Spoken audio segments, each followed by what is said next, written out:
নমস্কার, স্বাগত জানাই সার্থক সাহিত্য একাডেমিতে। আজ আমরা হাজির হয়েছি রবীন্দ্রনাথ ঠাকুরের গল্পগুচ্ছের পোস্টমাস্টার গল্পের নামকরণের সার্থকতা নিয়ে।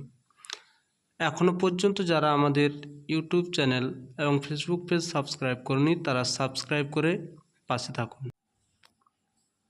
প্রশ্ন: পোস্টমাস্টার গল্পের নামকরণের সার্থকতা বিচার করো।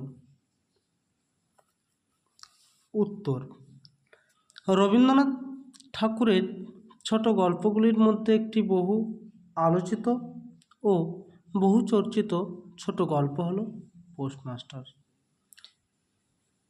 শিলাইদহ জমিদারির দেখাশোনার কাজে ব্যস্ত রবীন্দ্রনাথ তার প্রায় নিঃসঙ্গ জীবনযাত্রা প্রত্যক্ষ করে যে ভাবনায় ভাবিত হয়েছিলেন তার এই প্রকাশ হলো এই পোস্টমাস্টার গল্প। পোস্টমাস্টার গল্পটি আয়তনে খুবই ছোট, মাত্র 4 থেকে 5 পাতা। তবু দুটি মাত্র চরিত্রকে অবলম্বন করে মানুষের অসাধারণ কিছু অনুভূতি, অবাঞ্ছিত অথচ অনিবার্য দুঃখ, বেদনা সার্থক প্রকাশ ঘটেছে এই গল্পে। কলকাতার ছেলে পোস্টমাস্টার চাকরি নিয়ে এসেছে উলাপুর নামে এক অজপাড়া গাঁয়ে। শহর কলকাতার এই ছেলে গ্রামের প্রতিকূল পরিবেশে অবস্থা হয়েছে ডাঙায় তোলা মাছির মতো। অবসর কাটাবার জন্য তার কোনো উপায় নেই, তাই সে কাজের মেয়ে 12 থেকে 13 বছরের রতনকে লেখাপড়া শেখায়। রতনের কেউ নেই, তার বিয়ে হয়নি, হবার সম্ভাবনাও নেই, কারণ তার অভিভাবক বলে কেউ নেই। নিঃসঙ্গ পোস্টমাস্টার আর নিঃসঙ্গ রতন পরস্পরের সঙ্গী হয়ে উঠল। পোস্টমাস্টার তার কাছে নিজের ভাই, মা এবং দিদির কথা বলে প্রবাসী থাকার দুঃখ ভোলানোর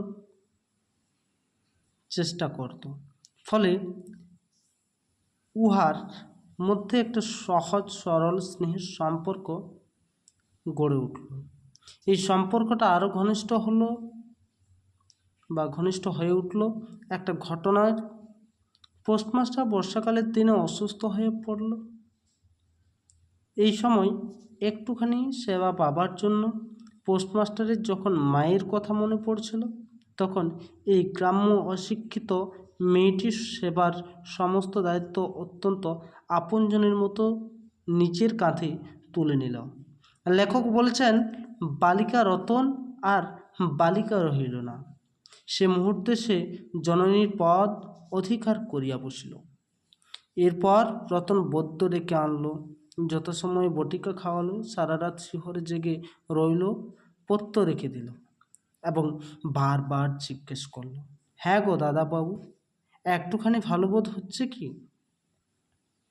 যাই হোক, রতনের সেবা যত্নে সুস্থ হয়ে পোস্টমাস্টার আর বিপজ্জনক গ্রাম্য পরিবেশে থাকতে চায় না। তিনি বদলির জন্য দরখাস্ত পাঠালেন। দরখাস্ত না মঞ্জুর হলে তিনি চাকরি ছেড়ে দিয়ে বাড়ি ফিরে যেতে প্রস্তুত হলেন। রতন পোস্টমাস্টারের সঙ্গে যেতে চাইলে তিনি মৃদু হেসে জবাব দেন, তা তো সম্ভব নয়।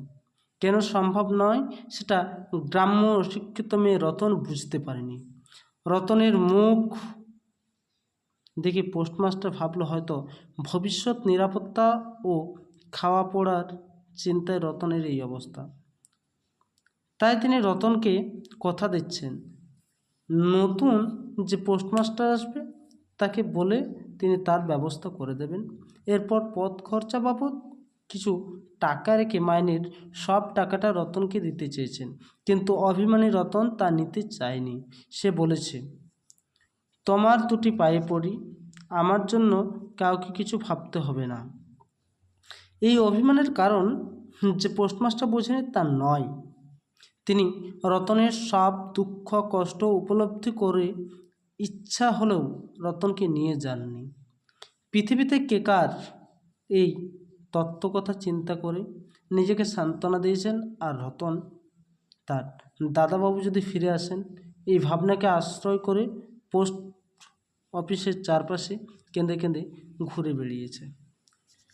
দুটি মাত্র চরিত্রের বিকাশ ও পরিণতি মধ্য দিয়ে স্বপ্ন পরিসরে লেখক রবীন্দ্রনাথ ঠাকুরের মানব হৃদয়ের চিরন্তন কিছু অনুভূতিকে অসাধারণ দক্ষতায় জাগিয়ে তুলেছেন গীতিধর্মিতা, নাটকীয়তা, বদী চরিত্র সৃষ্টি গল্পটিতে বর্তমান। তাই গল্পটি একদিকে যেমন সার্থক ছোট গল্প হয়েছে, তেমনি রতনের জীবনের যেমন পোস্টমাস্টারের প্রভাব, পোস্টমাস্টারের ব্যক্তিগত অনুভূতিও প্রকাশ হয়েছে ইত্যাদি কেন্দ্র করে গল্পটিকে পোস্টমাস্টার এই চরিত্র কেন্দ্রের নামকরণ।